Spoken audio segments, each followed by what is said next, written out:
So as Scott said, I'm sort of interested in this question of how it is we can better come across the way we intend to with other people.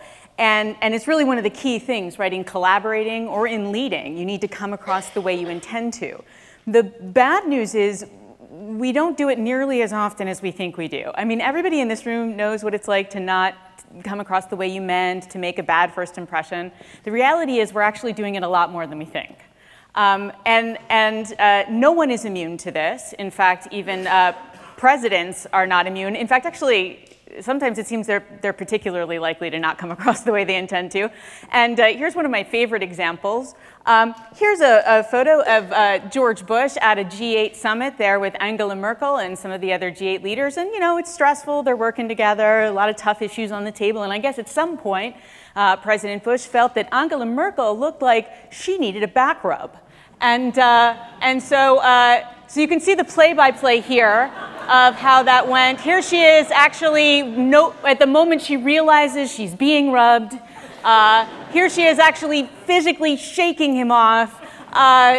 And of course the German press went crazy. You know, this is so patronizing. It's obviously sort of sexist. I mean, he's probably not rubbing Tony Blair or Putin or, you know, any of these other people.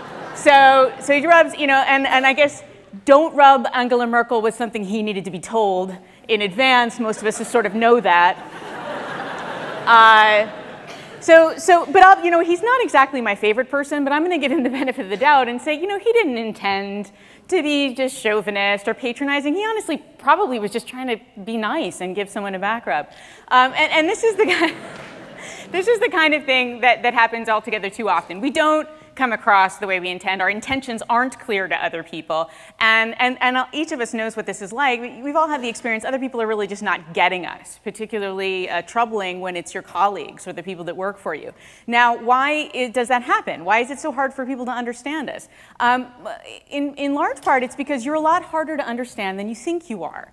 Most of us sort of walk around assuming that, you know, we're kind of an open book, and it's obvious what we're thinking and feeling, and really nothing could be further from the truth.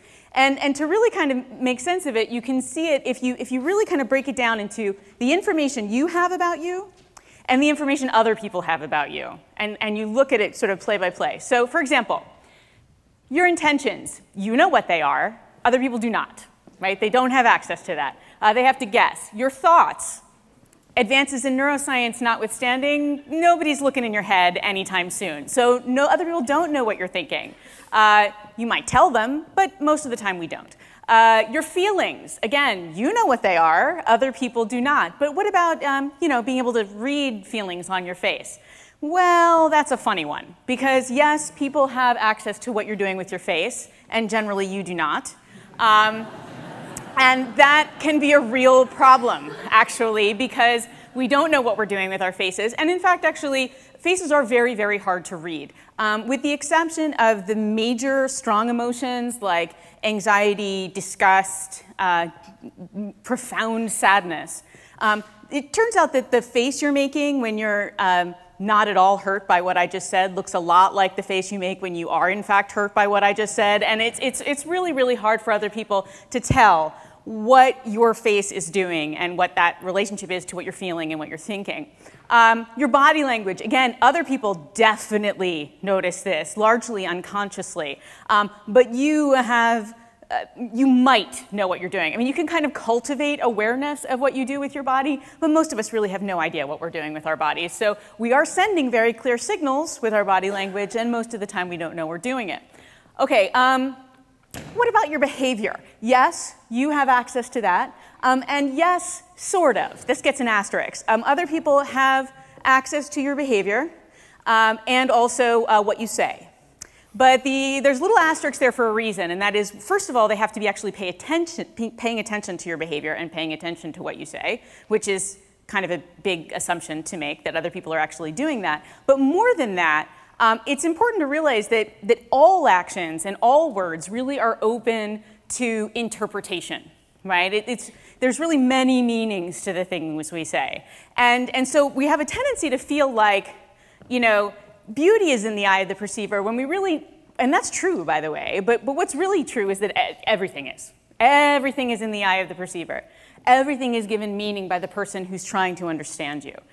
We have, I think, our gut feeling about perception, or sort of the assumption we run around with, is that basically other people's impression of us and the way they understand us is that they look at what we do and say, and then that maps on directly to how they see us.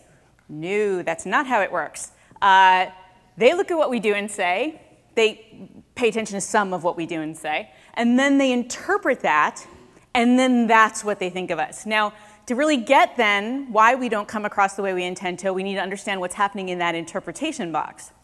And it turns out lots of things are happening in the interpretation box. So yes, again, asterisks, your words and actions, the ones they pay attention to, that goes in to the interpretation. So does a bunch of things that are happening completely automatically and non-consciously, like stereotypes about the groups to which you belong, and different kinds of assumptions that we tend to make about people in general. One of the scarier things we've learned in research on person perception in the last 20 years is that actually you don't have to agree with a stereotype to be affected by it. Again, it's happening completely unconsciously and relatively automatically. So people kind of know something about you, and then they're filling in a lot of the blanks with other stuff, and they don't really know that they're doing it. Assumptions. What kind of assumptions do people make about you? There's a couple that that are kind of amusing. One is the assumption of false consensus, which is that in general, we assume that our beliefs and preferences are shared by lots and lots of other people, because we think our beliefs and preferences are right. So this is why, you ever turn on the TV and someone who belongs to this really fringe, like radical political group says, well, the American people want X, and you're like, you are not the American people, you are a fringe radical group, but they think they are, right? They think that everybody agrees with them. So Democrats tend to think that there are more Democrats than there actually are, and Republicans think there are more Republicans. And if you like chocolate ice cream, you think that more people like chocolate ice cream than actually do, because we think that, our beliefs and our preferences are right, so everybody else must agree. Except where it comes to our good qualities. Those we think are unique, right? Sort of like everybody thinks they're a better than average driver.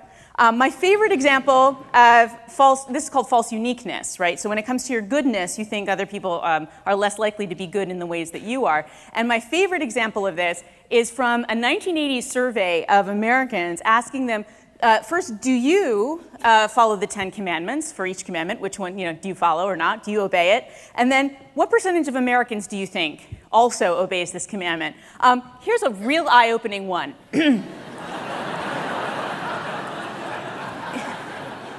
I honestly thought that would be higher. 91% of Americans do not commit murder. Okay.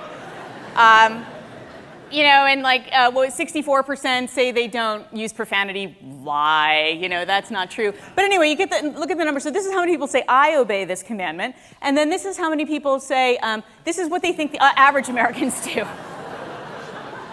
So they think, 29% of us are out there killing people, when it's only 9, actually. So you're not killing people is not all that special, as you think it is. So, but anyway, so this is sort of a fun example. So what else goes in there? Stereotypes and assumptions. Also past experience with you. Now on this actually makes sense, right? If I'm trying to understand your behavior, then it makes sense that I use my past experience with you to understand what you're doing. So if you make a joke that's a little bit slightly offensive, but I have a history with you and I know that you're a jokester and that generally you're a person with kind of good intentions, then I'm less likely to be offended by it, right? I'm likely to interpret it in that lens. So in a way, it's like, okay, fine. So we use past behavior to explain other people. But the problem there is that what if that past experience was sort of wrong or not really representative of you, right? This is that whole first impressions mattering a lot kind of thing.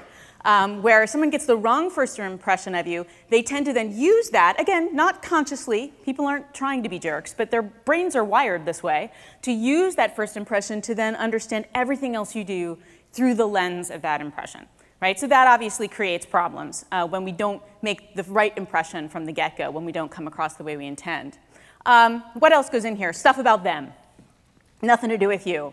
their own baggage, their own issues, their own past experiences. All of those things color how they see you. Nothing you can do about that. Context. Now, that's good, right? You want people to take into account context. If you're really crabby because you have a lot of stuff going on, you want people to take that into account and not just conclude you're a jerk, but oh, you know, they're under a lot of pressure, they've got a lot of stuff going on.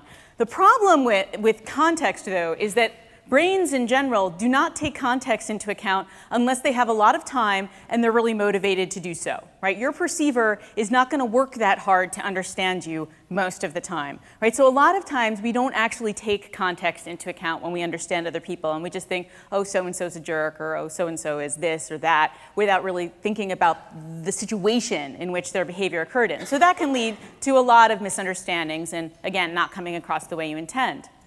So it's a big problem. I'm not going to lie. It's a big problem, and it's a problem for all of us. I don't know what your colleagues and your employees think of you, but I know that you don't know either, because it's really that kind of a problem. You may kind of have a sense of it, but really, I promise you there are some surprises there. One of the questions I get asked a lot is, what do I do? I mean, how do I know how I'm coming across to other people if you're telling me that I don't know? I do have a favorite question for that you can ask. What you have to do is find someone that you've known for a while, who you really trust to tell you an honest answer, and ask them to complete this sentence. If I didn't know you better, I'd think you were blank. And don't get mad at them for what they say. Right? But it's a really great way to find out, like, if I didn't know you better, I think you were kind of arrogant. If I didn't know you better, I think that you weren't that bright, frankly. You know, if I didn't know...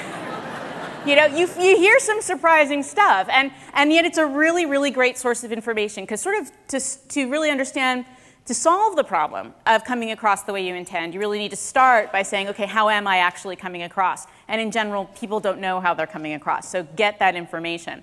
I want to also give you some really specific kinds of things that you can do. The good news when it comes to perception is that even though people are wrong about us a lot of the time, they're not randomly wrong. They're predictably wrong, right? We know a lot about what kinds of signals you can send to come across a certain way, and when you don't send those signals, what happens?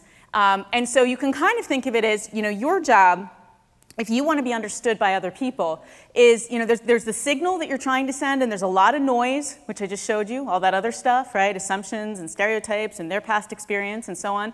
And you want to amplify the signal so that it gets caught, like the person can actually attend to it with all the noise that's going on. So I'm going to give you some very specific ways to send the right signal in a lot of the situations that come up very commonly when you're either trying to collaborate or you're trying to lead a team. Okay? And I talk about these as these three lenses of perception, right? These three particular kind of lenses that people look through in certain situations that shape how they see us, and what you need to do to send the right impression through each lens.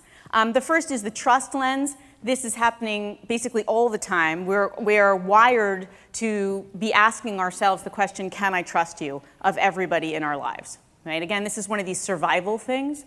Our brains are not very different from when we were hunter-gatherers, and really kind of figuring out, are you a friend or a foe? Are you going to help me or are you going to kill me was really important every day. And our brains are still essentially wired to do that. So being able to come across as trustworthy is essential. Then there's the power lens, what happens when people are in a position of power relative to you. And the ego lens, what happens when you're collaborating with other people and you're successful and how that affects them. So the trust lens happens when people are not sure if you're a friend or a foe, and the answer to that question is determined by your ability to project two qualities, competence and warmth. Okay? The problem, of course, is that we mostly try to project competence. Right? We're trying to show other people how smart we are, and we forget to project warmth. But you need both of those to be trusted. And like almost every other psychological concept in the world, I can illustrate this with The Simpsons. So, you want to be Lisa. Right? Lisa is warm and competent, right? You know that she has good intentions toward you, that's the warmth part, and you know that she can act on those intentions, that's the competent part. But if you fail to send signals of warmth, and you just send competence, then you're going to come across as competent and cold, and then you are Mr. Burns. And so then you are actively distrusted, right? People will feel like, yeah, I can't count on you to have my back. Just in case you're curious about the other two cells, if you come across as warm but incompetent, then you're Homer. People who are warm and incompetent are pitied, generally. And if you come across as incompetent and cold, you're Mo. The people who are incompetent and cold are sort of figures of disgust, and we try to avoid them, essentially. But this is really important. You know, everybody in this room probably knows how to come across as competent, but you don't know whether or not you're coming across as warm. So let me give you some things that you can do to make sure you come across as warm. Okay, maintain eye contact, people. I just can't say this enough times. And especially when the other person is talking. Right? In this day and age, we are like so looking at our phones, and now we're going to have watches and stuff to look at. And it's like more and more we're not looking at people when they're talking to us. Look at people when they're talking to you. That's a very clear indicator of warmth. Smiling, not like an idiot. Don't smile all the time, but smile when people smile at you. That is really, like, if you don't smile the rest of the time, fine, but smile when someone smiles at you. That's really, really cold if they smile at you and you don't smile back.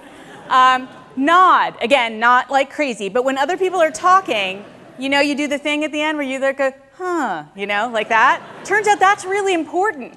If you don't nod at the end of sentences, people don't feel like you're listening, don't feel like you're understanding. It's a little affirmation, you know, like, oh yeah, right? So that's important. Ask people if you do these things. Ask someone you trust, because it's very common that people will say like, oh yeah, I do all of that stuff, and you don't. Actually. So ask someone who trusts, like, do I maintain eye contact? Do I do the nod? And really work on those. And then, of course, actually listen. That's really important. And be affirming, not in a Stuart Smalley creepy way, but like sort of when someone says something, you say like, oh, that's great, or oh, I understand. You know, be empathetic. You know, take a moment to express concern with people, and it goes a long way to establishing trust. Okay, then there's the power lens. Here's the problem with power. We know that, and it's not that powerful people are evil, but power does actually do some funny stuff to brains.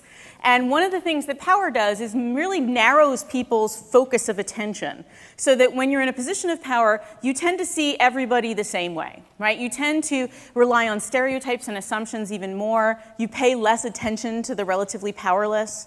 You know, you're not really kind of individuating them, understanding their unique gifts and contributions. You just sort of see them as all the same.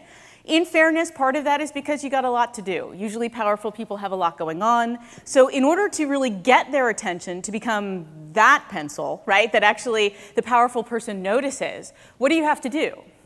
The answer is a little bit surprising.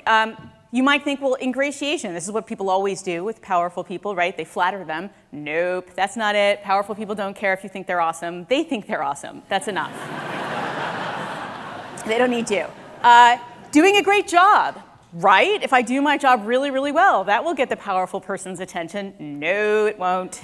That will not help you. What you need to do is actually figure out what their goals are, and then show them that you can help them reach their goals, right? In other words, this is how I can help you, powerful person, get from A to B, right? So it's worth figuring out, the powerful person in your life, what is it they're trying to do? What are their goals? Where do they align with mine? And how can I really kind of be in their face about how I can be instrumental for them? That is what will get you a powerful person's attention. Then suddenly they zero in on you because you are worth understanding and knowing and being accurate about. Okay, and finally, the last lens is the ego lens. And this really has to do with the fact that most of us, in many of our jobs, are working with people who are doing very similar work. And what happens when you actually do really well and you have a success? Well, the answer is often that success is threatening to the people around you. On a very unconscious level. They wouldn't articulate it that way. But we know that it can be. And again, whether or not your success is threatening to the people around you is predicted by, again, two factors, right? The first is relevance. So is your success happening in an area that that person also wants to be successful in, right? And closeness. Is this someone you have to see a lot, right? They're in your life a lot. You kind of can't ignore them. Now, when you have high relevance and high closeness, there's the potential for high threat when you're successful for someone else, right? To give you an example of that, because I just can't put his picture up there enough times, apparently. There's the Bush brothers, right, who apparently don't actually talk much. And again, they're an example of high threat. They're close by virtue of the fact that they're brothers, and they're both trying to be successful in the same domain, politics, right? So there's real potential for one of their successes to be threatening to the other person. If you have more moderate threat, if you have relevance but less closeness, right? If you can kind of not have to deal with that person all that much. So for example, can't help myself. So there you have some, right? There's some relevance there, right? They both were leaders of of countries, but they don't really have to deal with each other all the time. So there's only moderate threat there. Low threat, and really the ideal scenario is when you have closeness but low relevance. In other words, you're successful in something that I don't care about being successful in, but you and I are close, and then I can enjoy that. Fun fact, if you don't remember anything else from today, you can amuse people at cocktail parties with, Ira Glass is cousins with Philip Glass. I know, right? Fun. So Ira Glass, the radio personality, Philip Glass, the composer, are cousins. Two totally different domains, so they can enjoy the awesomeness of being a glass, without threatening one another. And of course, if you have both low relevance and low closeness, then there's no threat. I don't think Ira Glass is. I don't think he actually rode the bear. I'm pretty sure that's Photoshop, but I just like it so much. Okay, so how do we deal with that? We deal with it by you can think of the problem as being we're too comparable, right? We're both apples. So what do? Well, you can deal with it by decreasing relevance, so become an apple and an orange. This is what a lot of siblings do in order to still get along, is they kind of gravitate toward doing different things. The most famous example might be the Emanuel brothers, Ram the politician, Ezekiel the doctor, and Ari the Hollywood agent are all successful in different areas, so it's not totally comparable. The other thing you can do is decrease closeness. Get away from the other person, essentially. That's mostly what those guys did for most of their lives. They just sort of didn't really hang out together, and by decreasing closeness, they decrease the threat. But when neither of those things are possible, right, you have to work with these other people, they're successful in the things, you're successful in the thing that they want to be successful in as well, then what might very well happen here is that their only option left is to see you negatively, right, to kind of like take you down a notch. See you as a crappy apple with a worm in it, right? And then they feel better about themselves that you're so successful and maybe they're not. So how do you keep this from happening? Because this is really the source of tension in collaboration. And the way you keep this from happening is that you create a sense of us. And instead of being my apple is better than your apple, you say we're just the best damn basket of apples out there, aren't we? Our basket is so awesome. And successful teams and successful companies do this by creating identities and shared goals where everybody feels like a win for one of us is a win for all of us. And there are other famous examples of this, like the Williams sisters, who should be a high threat scenario, but actually they seem to feel like a win for one Williams is a win for the Williams family. And so they end up being actually very, very close despite the high relevance of what they do. So in conclusion, let me just sum this up with these three things I want you to remember besides the thing about Ira Glass and Philip Glass. It's essential to establish trust, both with your colleagues and collaborators, and with your clients, and with the people that you're trying to lead, right? And to do that, project warmth and competence. Don't forget the warmth. It's absolutely essential, or you're Mr. Burns. Get attention from powerful people, including clients, by being instrumental, right? Don't tell them how well you do your job. Tell them how well you're going to help them do theirs.